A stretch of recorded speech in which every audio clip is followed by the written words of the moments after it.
Dear brothers and sisters, arguably the most difficult question of faith is theodicy, is the question of why. Now if you go through the pillars and the arkan of Iman, then you see that the last of the articles of faith is the belief in the qada and qadr of Allah subhanahu wa ta'ala, the belief in the divine decree and the predestination of Allah subhanahu wa ta'ala.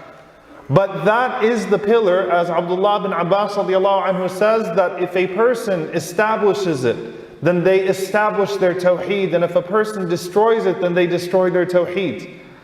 It is the most difficult thing to wrap our heads around, the most difficult things for our hearts to accept, the most difficult thing for us to stomach when we see tragedies unfolding before our eyes, the way we see Aleppo, Halab unfolding before our eyes.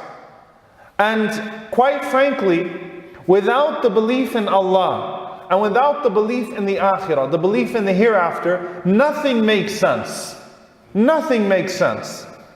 Interestingly enough, when you go through the Quran, Allah stresses belief in Allah and belief in the hereafter. You don't see stress as much as you do on those things in belief in al-qada wal-qadr, belief in divine decree, even though that is the pillar in the article that most people will struggle with. And there is a very important reason for that. Because just as without a strong belief in Allah and the hereafter, nothing makes sense, with a strong belief in Allah and the hereafter, everything makes sense.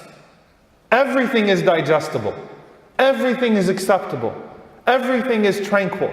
Even in the greatest times of chaos and havoc, everything can be resolved with the belief in Allah and with the belief in the hereafter. And that's why Allah stresses it.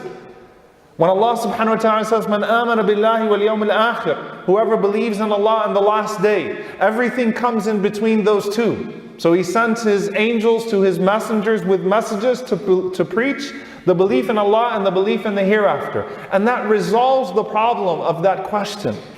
So when we talk about the believers and those that go through difficulty in this life and are unfairly tormented for their belief in Allah or never see the fruits of their faith in this world, then we remember that as Allah tells us in the Quran, إِنَّ اللَّهَ لَا يُضِيعُ أَجْرَ الْمُحْسِنِينَ. Allah does not let the good deeds of the believers go to waste. Two implications in there. Number one, a God who rewards. Number two, a time after this time in which that reward would be fully realized. Or إِنَّمَا يُوَفَّ الصَّابِرُونَ أَجْرَهُمْ بِغَيْرِ حِسَابٍ. When a person suffers, whether that suffering is something that's due to a disease or an illness, or it's due to oppression or transgression, إِنَّمَا يُوَفَّ الصَّابِرُونَ أَجْرَهُمْ بِغَيْرِ حِسَابٍ. Allah will not let their patience go unrewarded.